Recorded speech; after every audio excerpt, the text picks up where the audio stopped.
Hello ළමයි කොහොමද ඉතින් ඔයාලට ඔන්න අදත් මං ආවා ඔයාලට රසම රස රෙසිපි එකක් අරගෙන. ඉතින් අද මං හදන්න යන්නේ සැමන් බැදුමක්.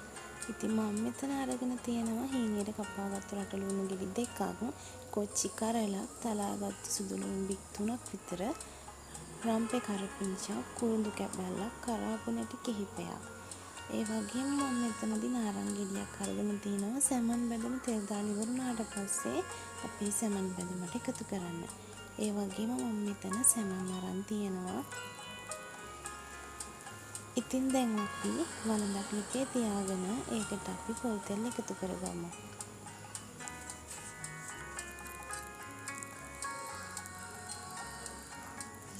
ඉතින් ඔයා තාමත් මගේ channel එක subscribe කරලා නැත්නම් දැන්ම subscribe button එකයි ඒ ළඟම ඇති bell icon එකයි click කරලා මගේ channel එකත් එක්ක දිගටම එකතු වෙලා ඉන්න.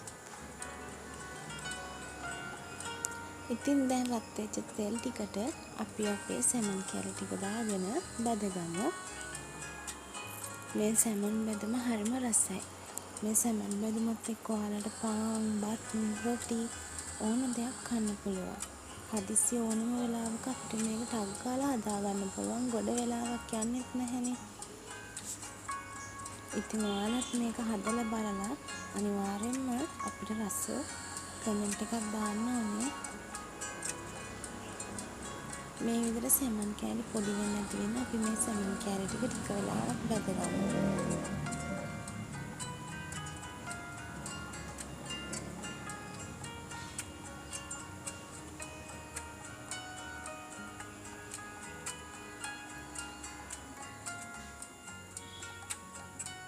ඉතින් දැන් අපේ සැමන් කෑලි ටික බදගෙන ඉවරයි.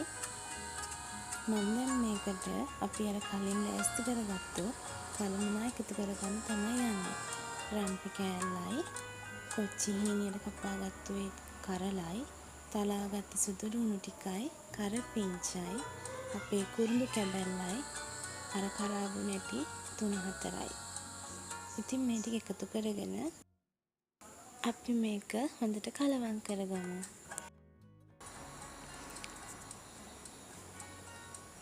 ඉතින් දැන් අපි අර හීනියට කපාගත්තු අපේ රටලුණු ගෙඩි දෙකත් මේකට එකතු කරගෙන ටික වෙලාවක් ලුණු ටික මැල වෙනකන් අපි මේක කලවම් කරගමු.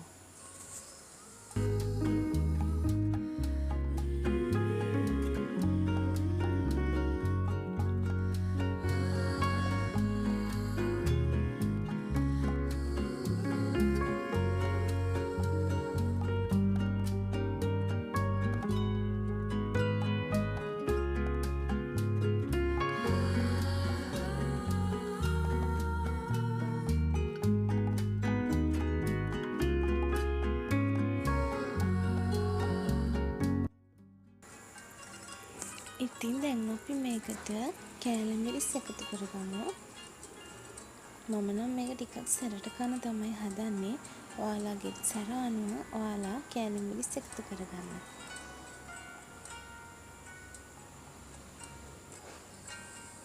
ඒ වගේම මම මෙතන ගම්බිරිසුළු තේ හැඳි කාලක් වගේ එකතු කරගන්නවා.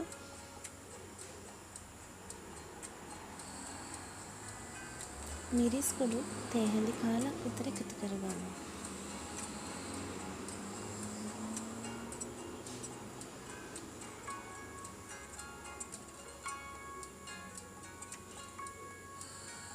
ලුණු කුඩු ඔයාලගේ රස අනුව එකතු කරගන්න.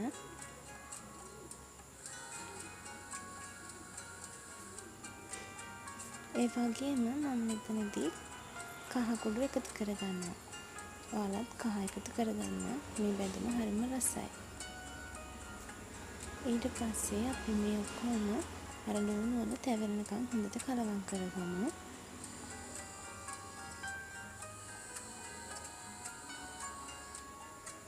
මේක මේ විදිහටම විනාඩි 3-4ක් විතර ලිපේ තියාගෙන අපි මේක ලිපෙන් බාගමු.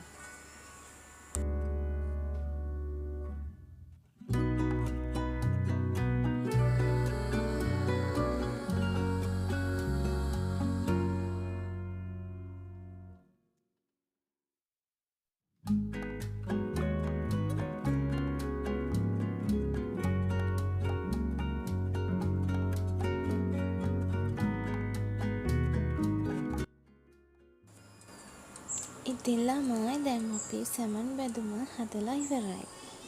මම දැන් මේකට අර කලින් කපාගත්තු නාරං ගෙඩියෙන් පළුවක් එකතු කරගන්නවා. මේ විදිහට නාරං දැම්මම හරිම රසයි මේ සැමන් එක. චූටි අඹුල් ගතියකුත් තියෙනවා. මේක හරිම සුවඳයි මේ වෙලාවෙ. ඉතින් පේනවනේ ඔයාලට මේක රස පාටට තියෙනවා. ඔයාලත් මේ විදිහට හදලා බලන්න. හදලා බලලා අපිට කමෙන්ට් එකක් දාන්න. ඉතින් අදට මං ගිහින් එන්නම්. ඔයාලා පරිස්සමින් ඉන්න. ඔයා තාම මාව සබ්ස්ක්‍රයිබ් කරේ නැත්නම් දැන්ම සබ්ස්ක්‍රයිබ් කරන්න. දිගටම මගේ channel එකත් එක්ක එකතු වෙලා ඉන්න. ආයෙත් අලුත් වීඩියෝ එකක් අරන් එනකම් ඔයාලා හැමෝම පරිස්සමින් ඉන්න.